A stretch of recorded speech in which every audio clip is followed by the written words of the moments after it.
हमेशा याद रखना, इंट्रो पार्ट आपका 2 कनेक्शन दे रहा हो, या तो आपका रेफरेंस चैप्टर से हो रहा हो या फिर आपका रेफरेंस क्वेश्चन से हो रहा हो, आप देखोगे कि आप इतना डिटेलिंग कर लेते हो कि आपको एग्जामिनर ना पहला पैराग्राफ कंप्लीट करने के लिए एक नंबर बहुत अच्छे से दे देता है। तो ये तो सबको याद होगा। स्टोरी का अगर थोड़ा सा भी क्लिपिंग आपको याद है ना, तो मतलब आपको स्टोरी का कनेक्शन पता है, तो स्टोरी के कॉन्टेक्स्ट में आपको कोई प्रॉब्लम होगी ही नहीं। गाइज, आज ना मैं आप लोगों से एक बहुत ही पर्सनल चीज शेयर करना चाहती हूँ। When I was in class 12 ना, मेरे क्लास में सबसे अच्छी और सबसे अमेजिंग चीज ये थी कि मेरी क्लास का हर एक बच्चा ना बहुत अच्छा था पढ़ने में। लाइक प्रिंसिपल अगर कभी क्लास में आ जाए, रैंडम किसी भी बच्चे को खड़ा करके कोई भी क्वेश्चन पूछ लेना, तो बच्चों को क्वेश्चन बहुत अच्छे से रटे हुए होते थे और उन्हें ना एक्सप्लेन करना भी बहुत अच्छे से आता था। लेकिन प्रॉब्लम ये होती थी कि बच्चे मार्क्स नहीं ला पाते थे। तो principal came in my class and asked कि भाई ये क्या बात है कि तुम लोगों की क्लास में मैं जब भी आती हूँ इतने अच्छे से आंसर्स देते हो, तुम लोग इतने अच्छे से एक्सप्लेन करते हो, आपके टिप्स पे रटे हुए होते हैं क्वेश्चंस कि आंसर्स, तो फिर आप लोग आंसर क्यों नहीं लिख पाते हो? तो बच्चे बोलते हैं कि मैम हमसे लॉन्ग आंसर्स हो ही नहीं पाते। सो आई थिंक लॉन्ग आंसर एक ऐसा पार्ट है हमारे एग्जाम का जो बहुत सारे बच्चे सफर करते हैं और उन्हें पता ही नहीं होता कि लॉन्ग आंसर्स कैसे लिखें। सो माय डियर स्टूडेंट, आज की वीडियो लॉन्ग आंसर्स के ऊपर ही होने वाली है। आप कैसे लॉन्ग आंसर्स लिख सकते हो वो भी परफेक्टली, वो मैं इस वीडियो में एक्सप्लेन करने वाली हूँ। तो इस वीडियो को एंड तक जरूर देखिएगा और इसे मैक्सिमम टू मैक्सिमम स्टूडेंट तक जरूर से जरूर शेयर करिएगा, ताकि हर एक बच्चे तक ये इन्फॉर्मेशन पहुंच पाए और वो बच्चा भी अपने एग्जाम में 95 to 99% मार्क्स लेकर के आ पाए। So let's start with this. सबसे पहले मैं आप लोगों को एक चीज बताना चाहती हूँ, दिस इज द की। ठीक है ना, जब भी एग्जाम में क्वेश्चन करने के लिए बैठते हो बेटा, क्वेश्चन को जरूर पढ़ो।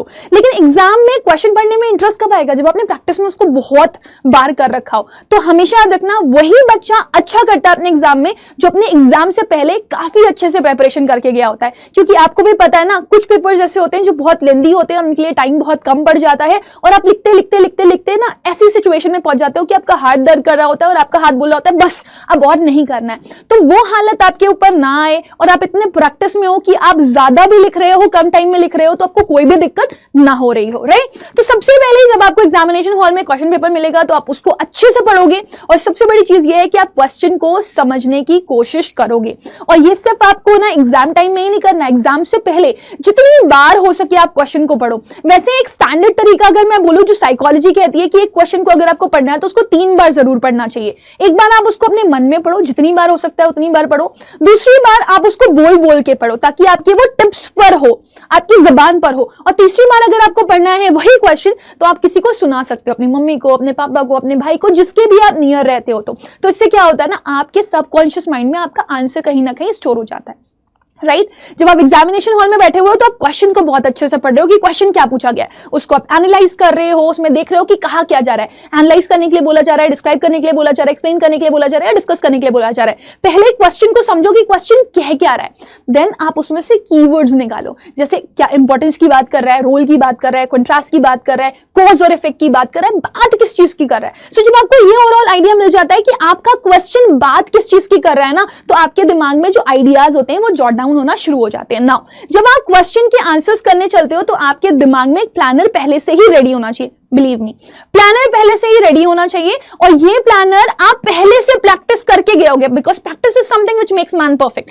राइट? तो अपने आइडियाज को, अपने प्लान को ही आपको क्या करना है, ऑर्गेनाइज करना है। सो इससे पहले कि आप कुछ लिखने जा रहे हो, आप थोड़ा सा टाइम स्पेंड करो कि आप अपने आइडियाज को ऑर्गेनाइज करोगे, क्योंकि अगर आपको ऑर्गेनाइजेशन ऑफ आइडियाज नहीं आता है, आपका आंसर बेकार है। आपके टीचर बिल्कुल भी आपके आंसर से इंप्रेस नहीं होंगे और आप डेफिनेटली अच्छा स्कोर नहीं कर पाओगे, राइट? तो आपको करना क्या है, सबसे पहले आपको एक आउटलाइन बनानी है जिसमें आपके 3 पार्ट्स रहने चाहिए, इंट्रोडक्शन, बॉडी और कंक्लूजन। हर एक बच्चा कभी भी आंसर को लिख रहा हो तो वो इसी तरीके से शुरू करेगा। उसको 3 पार्ट्स में अपने लॉन्ग आंसर को डिवाइड करना है, इंट्रोडक्शन, बॉडी और कंक्लूजन। और हमेशा ये चीज याद रखना बेटा कि जितने आपने इंपॉर्टेंट वर्ड्स लिखे हुए, अगर आप चाहते हो कि एग्जामिनर उसको देखे तो आप उसे अंडरलाइन कर दो, हाईलाइट कर दो। हाईलाइट करना बहुत ज्यादा जरूरी होता है। तो आप करोगे क्या, इंट्रोडक्शन वाले पार्ट में, बॉडी वाले पार्ट में, कंक्लूजन वाले पार्ट में लिखोगे क्या? तो सबसे पहले हम बात कर लेते हैं हमारे इंट्रोडक्शन की। सो जब हम इंट्रोडक्शन की बात करते हैं तो इंट्रोडक्शन में हमें ये पता होना चाहिए कि जो क्वेश्चन आया है ना वो कहां से आया है। तो इसके लिए एक काम अच्छे से कर लो कि आप जो चैप्टर है उनके नेम्स अच्छे से रट लो, उसके साथ साथ आप उनके राइटर्स बहुत अच्छे से लर्न कर लो। मैं आपको शॉर्ट्स बना करके दे दूंगी जिससे आपको बहुत ईजिली, आप 10 बार सुन लेना, आप सिर्फ सुनते सुनते उसको याद कर लोगे, क्योंकि मुझे पता है कुछ बच्चों की आदत नहीं होती कि वो एक साथ बैठ करके किसी चीज को पढ़ पाए। तो मैं शॉर्ट्स बना करके दे दूंगी, it will be really very helpful for you. तो जब आप इंट्रो लिखोगे तो आपको 2 चीजें करनी है, या तो आप अपने आंसर को लिखने के लिए रेफरेंस क्वेश्चन से उठा लो, ठीक है ना, रेफरेंस क्वेश्चन से उठा लो, या फिर दूसरा काम आप क्या कर सकते हो, आप ना रेफरेंस चैप्टर का उठा लो, रेफरेंस चैप्टर का उठा लो। तो आप अपना आंसर कैसे शुरू करोगे? You start it like this is the chapter which has been taken from the book Flamingo and the name of the writer of this chapter is this. यहाँ आप ऐसे लिख सकते हो these lines have been taken from the chapter such and such, जो भी chapter है उसके राइटर का नेम है ये, और यहाँ पर ये वो क्वेश्चन से उठा लो आपकी ये हाईलाइट कर रहा है। कभी कभी आपने देखा होगा, जैसे मैंने बोल दिया हु इज मालती, तो आप हु इज मालती आपका क्वेश्चन है ना, तो मालती इज, तो आपने क्वेश्चन का ही आधा रेफरेंस उठा लिया होता है। तो हमेशा याद रखना इंट्रो पार्ट आपका दो कनेक्शन दे रहा हो, या तो आपका रेफरेंस चैप्टर से हो रहा हो या फिर आपका रेफरेंस क्वेश्चन से हो रहा हो। आप देखोगे कि आप इतना डिटेलिंग कर लेते हो कि आपको एग्जामिनर ना पहला पैराग्राफ कंप्लीट करने के लिए एक नंबर बहुत अच्छे से दे देता है। बिलीव मी, अगर आप सिर्फ रेफरेंस ऑफ क्वेश्चंस उठाते हो या फिर रेफरेंस ऑफ चैप्टर उठाते हो कि चैप्टर कहां से लिया गया है, उसके राइटर क्या है और पूरे क्वेश्चन में पूछ क्या रहा है। फिर उसके बाद आता है आपका सेकंड पार्ट, जिसमें ऑब्वियसली आपको डिटेलिंग करनी होती है, जिसको मैंने यहां पर स्पेसिफिकली मेंशन किया है, जो है आपका बॉडी पार्ट। बॉडी पार्ट या तो आप 2 पैराग्राफ में डिवाइड कर लो या 3 पैराग्राफ में डिवाइड कर लो। बहुत ज्यादा पार्ट्स मत करना, मैक्सिमम जा सकते हो 4 पैराग्राफ्स के लिए जा सकते हो, लेकिन वो छोटे छोटे होने चाहिए, बहुत ज्यादा बड़े नहीं होने चाहिए।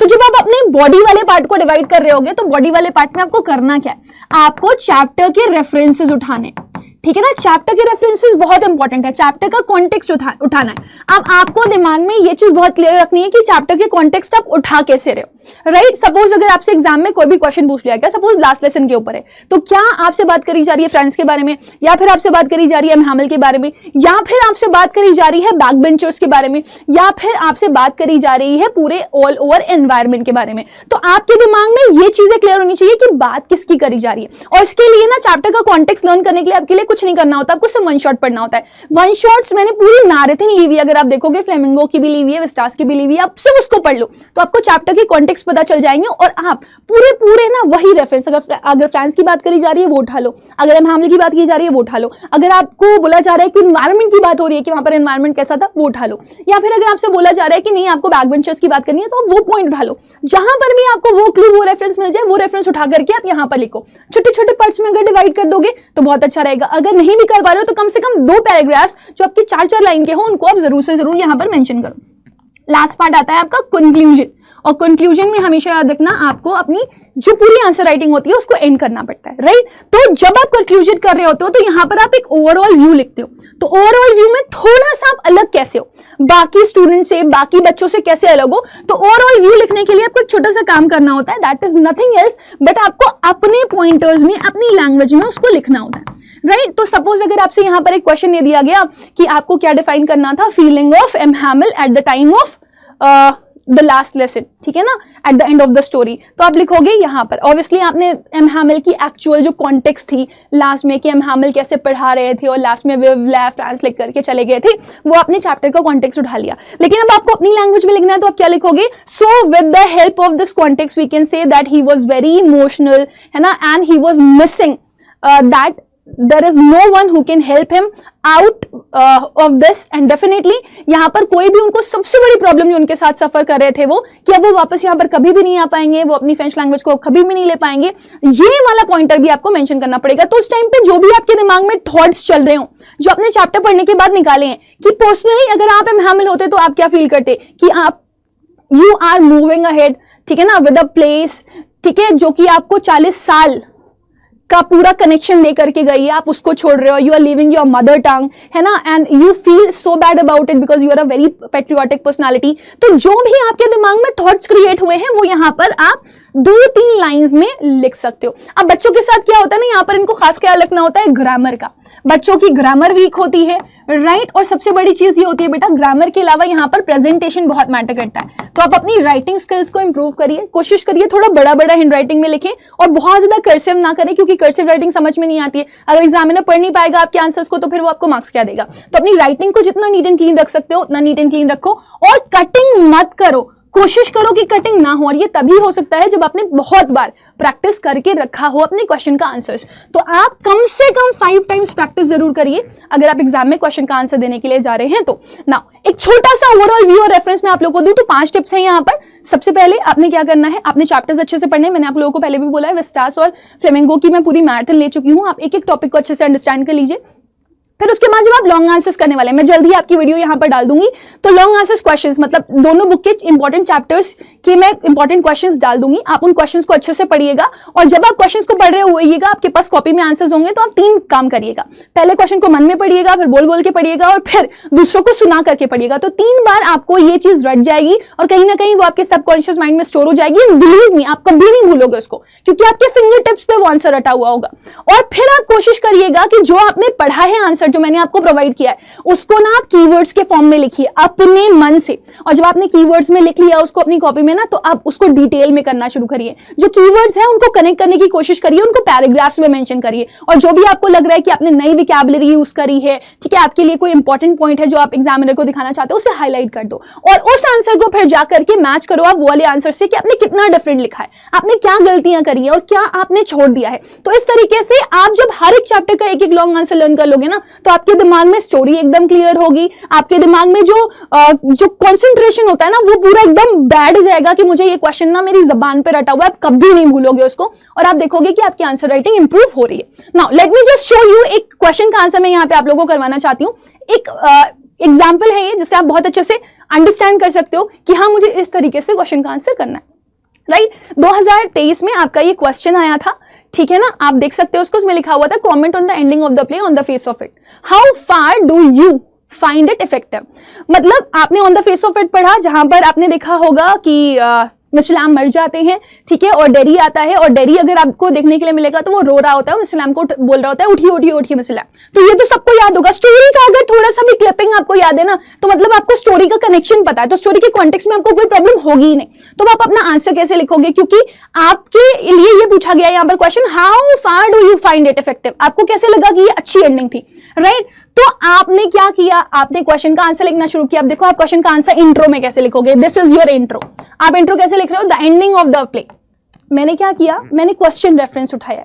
आपको अगर नहीं उठाना है क्वेश्चन रेफरेंस, आप ऐसे भी लिख सकते हो, ठीक है ना। These are the lines which has been taken from the chapter on the face of it which is written by, ठीक है ना, सच एंड सच राइटर। आप पूरा मेंशन कर सकते हो।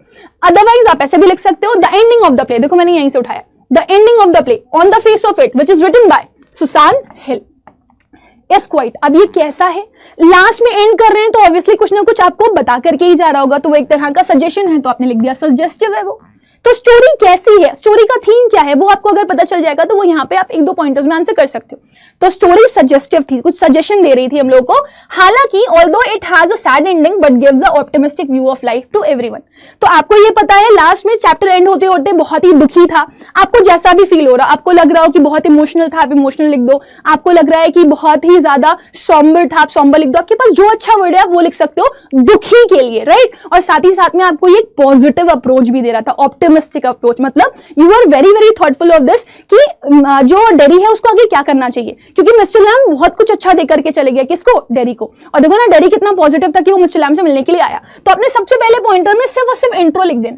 अब देखो आप कॉन्टेक्स्ट में जाओगे, mister Lamb who has been, अब मिस्टर लैम कर क्या रहे थे, मिस्टर लैम लास्ट में क्या कर रहे थे, एप्पल्स पिक कर रहे थे, ठीक है ना। वो गिर जाते हैं अलॉन्ग विद द लैडर, क्योंकि आपको याद होगा वो लैडर पे चढ़ते हैं और चढ़ते चढ़ते उनका पैर फिसल जाता है, वो गिर जाते हैं। और वैसे भी उनका जो पैर होता है वो टिन का होता है ना। तो मिस्टर लैम गिरते हैं, वो मर जाते हैं। सो जैसे ही डेरी एंटर करता है गार्डन में, he finds total silence prevailing there. He is surprised and shocked to see Mr. Lamb on the ground. He hopes it is all right. He kneels near Mr. Lamb and announces that he has come back and he is there. He implores the old man to get up and talk. As the old man does not respond to Derry's repeated request, he begins to weep. यही तो हुआ था story के and में। Mr Lam कहां से गिर जाते हैं, लैडर से गिर जाते हैं। उसी टाइम पर डेरी आ जाता है, ठीक है ना। डेरी कहता है देखिए मिस्टर लैम मैं आ गया हूं, और वो नीचे बैठ करके उनको उठाने की कोशिश करता है, मिस्टर लैम उठिए। लेकिन मिस्टर लैम को इतनी बार उठाने के बावजूद भी वो नहीं उठता है। तो ये स्टोरी देख रहे हो ना आप, स्टोरी का कॉन्टेक्स्ट पार्ट है। अब आपने इसका आंसर एंड भी तो करना है ना, तो अब आप अपनी थॉट में लिख रहे हो। ये देखो मैंने थर्ड पैराग्राफ उठाया, मैंने कहा the ending is quite dramatic. मुझे मेरे हिसाब से थोड़ा सा ड्रामा लग रहा था मुझे ये, तो मैंने बोला जो एंडिंग थी वो ड्रामेटिक थी, क्योंकि old man with the ladder under him is a Christ like figure. क्योंकि जो आदमी लैडर के नीचे लेटा हुआ है वो कैसा लग रहा है, वो एक क्राइस्ट लाइक फिगर लग रहा है, जैसे जीसस क्राइस्ट थे, ठीक है ना। और ऑब्वियसली सैड एंडिंग थी, no doubt, but it does not spread gloom. Ending sad थी लेकिन इसने दुख नहीं फैलाया, ठीक है ना। The old generation has handed over the chart to the younger one. अब हमारे हिसाब से हमें क्या लगा, मिस्टर लैम तो चले गए, लेकिन उनकी जो थॉट्स थे, उनकी जो सोच थी, वो डेरी के अंदर आ चुकी है। तो मिस्टर लैम ने अपना काम कर दिया, मिस्टर लैम ने पास ऑन कर दिया अपने थॉट्स को, एक ऑप्टिमिस्टिक व्यू ऑफ लाइफ को, किसको, डेरी को। ठीक है ना, ये थॉट में आया हमारे। It is like a soldier making an exit with the satisfaction of a mission accomplished. अब आपको सोल्जर का रेफरेंस लेना है, मैंने कहा ना आपका थॉट होना चाहिए, ये सोल्जर की तरह था या फिर ये उन पूर्वजों की तरह होता है, एंसेस्टर्स की तरह, जो अपनी संपत्ति दूसरों को देकर के चले जाते हैं। वो आप कोई भी पॉइंटर ऐड कर सकते हो जो आपको लग रहा है क्रिएटिव हो सकता है। The old man has handed over his philosophy of life to Derry and inspired him to find out what he wants to be. तो मिस्टर लैम ने यहाँ पर अपनी जो भी सोच थी वो डेरी को दे दी, और डेरी को अब पता है कि उसे क्या करना है। तो ये आपके खुद के पॉइंट ऑफ व्यू है, एक आपने चैप्टर से उठाया और एक आपने खुद का पॉइंट ऑफ व्यू लिखा। एंड करते करते लिख लो। इसलिए जनरली आंसर्स जब एंड कर रहे हो ना, कंक्लूड कर रहे हो, दस, हाउएवर, देयरफॉर, है ना, कंक्लूडिंगली, फाइनली, ऐसे करके आप उठा सकते हो। Though the old man expires, old man मर गए, मिस्टर लैम मर गए, his idea inspires Derry to pursue higher goals and achieve them. In sense the ending is quite effective and meaningful. तो एंडिंग भले ही सैड थी, लेकिन वो इफेक्टिव और मीनिंगफुल भी थी। तो इस तरीके से आपका जो आंसर है वो एंड हो गया। अब बच्चा, अगर आपने नोटिस किया हो बेटा, तो मैंने यहाँ पर साइड में मार्जिन लाइन ड्रॉज की है, ठीक है ना, और हर पैराग्राफ के बाद अगर देखोगे आप तो मैंने एक लाइन छोड़ी है। अगर आप भी ये करते हो तो बहुत ही नीट एंड क्लीन आपका पेपर लगता है। और सबसे बड़ी चीज ये कि अगर आपको लगता है कि कोई भी पॉइंटर ऐसा है जो आपके हिसाब से टीचर को पढ़ना चाहिए, तो आप जैसे अंडरलाइन कर सकते हो उसको। जैसे यहाँ पे इफेक्टिव और मीनिंगफुल इंपॉर्टेंट वर्ड है ना, आप इसको अंडरलाइन कर सकते हो। The ending is quite dramatic, आप इसको अंडरलाइन कर सकते हो अगर आपके पास टाइम है तो, ठीक है ना। और अगर आपको और कुछ पॉइंटर्स हाईलाइट करने हैं तो आप क्या हाईलाइट कर सकते हो, यहाँ पर पीछे जा करके। जब स्टार्टिंग आप कर रहे हो ना, तो स्टार्टिंग में भी बहुत सारे पॉइंटर्स आपको ऐसे लिखे हुए दिख रहे हैं जो इंपॉर्टेंट है, जैसे सजेस्टिव इंपॉर्टेंट है ना, ऑप्टिमिस्टिक व्यू ये इंपॉर्टेंट है। तो आप ये वर्ड्स हाईलाइट कर सकते हो ताकि एग्जामिनर देखे और पढ़े। सो आई होप गाइस आप लोगों को ये अच्छे से समझ में आ गया होगा, because with the help of this I have explain you so many things. अब मैं चाहूंगी कि आप लॉन्ग आंसर्स जब भी करो बेटा, तो इसी तरह से करो, और आप मुझे कमेंट सेक्शन में ये भी लिख करके बताना, बिकॉज आई एम प्लानिंग कि मैं आप लोगों के लिए एक कॉम्पिटेंसी बेस्ड क्वेश्चन लेकर के आऊं कि वो कैसे अटेम्प्ट करते हैं, क्योंकि बहुत सारे बच्चों को नहीं पता है वो। So if you want this, please comment section में मुझे लिखना #कॉम्पिटेंसी बेस्ड क्वेश्चन, मतलब कॉम्पिटेंसी बेस्ड क्वेश्चन का CBQ, ठीक है ना। तो अगर आप ये लिखते हो तो डेफिनेटली मैं जल्द ही एक वीडियो लेकर के आऊंगी जिसमें हम कॉम्पिटेंसी बेस्ड क्वेश्चन कर रहे होंगे। तो ये लिखना मत भूलना and follow for more videos. But जाते जाते आप सभी लोगों को बता दूं बेटा, अगर आप में से कोई भी बच्चा ऐसा है जिसने अभी तक कोई पढ़ाई नहीं करी है एंड ही इज प्लानिंग कि वो सैम्पल पेपर्स भी दे, प्रीवियस ईयर क्वेश्चंस भी दे, उसकी पढ़ाई अच्छे से हो जाए, सो आई थिंक ये आपके लिए बहुत ही बेस्ट वर्क कर सकता है। लेकिन इसके लिए आपको करना क्या पड़ेगा, एक छोटा सा काम, आपको अड्डा के स्टोर पर जाना है। अड्डा के स्टोर पर एक बैच आया हुआ है जिसका नाम है विजेता प्रो बैच। वो लिटरली प्रो बनाता है आपको, क्योंकि टीचर्स उसमें आपको बहुत ही डिटेलिंग में हर एक चैप्टर पढ़ा रहे होंगे, और उसके साथ साथ ना आपको वो सैम्पल पेपर्स भी करवा रहे होंगे, प्लस आपको 10 साल के प्रीवियस ईयर क्वेश्चन पेपर्स भी मिले होंगे। और तो और साथ ही में यहाँ पर आपको एक बहुत ही शानदार चीज मिल रही है, दैट इज सैम्पल पेपर्स। तो बच्चे के पास ऑब्वियसली अभी पेपर आने वाले, ऑब्वियसली फेब में आपका जो पेपर है वो स्टार्ट हो जाएगा, तो आपको उससे पहले पढ़ने के लिए, है ना, आगे बढ़ने के लिए, क्वेश्चंस प्रैक्टिस करने के लिए बहुत कुछ होना चाहिए, ये आपकी नीड है। तो आप K12 सेक्शन पे जाओगे, आप जिस भी स्ट्रीम के हो, राइट, जैसे अगर आप ह्यूमैनिटीज के हो, साइंस के हो, कॉमर्स के हो, आप चले जाओ। अब जाना विजेता प्रो बैच के लिए, विजेता भी है, विजेता प्रो भी है, विजेता कॉम्बो भी है। विजेता बैच जो है वो सिर्फ और सिर्फ आपको क्रैश कोर्स दे रहा है। विजेता प्रो में आपको क्रैश कोर्स के साथ सैम्पल पेपर वाली बुक भी मिल रही है, जिसमें कंटेंट है, क्वेश्चंस हैं, 10 साल के प्रीवियस ईयर क्वेश्चन पेपर्स है, और साथ ही साथ में आपका सैम्पल पेपर भी है। तो यहाँ पे आपको सब कुछ मिल रहा है। With 4 books you will get this, है ना। कॉम्बो में आपको CUET का भी बैच मिल जाता है। सो अगर आपको जो भी बैच लेना आप ले सकते हो। वैसे बेस्ट इज दिस, आप इसके लिए कर क्या सकते हो, आप कोड यूज कर सकते हो Y484। इसकी सारी क्लासेस आपकी ऐप पर चलेंगी, आपको लाइव सेशंस मिलेगा, कुछ DPPs मिलेंगी प्रैक्टिस करने के लिए, प्लस आपको बुक तो मिल ही रही होगी, प्लस बीच बीच में डाउट सेशंस भी होते रहेंगे।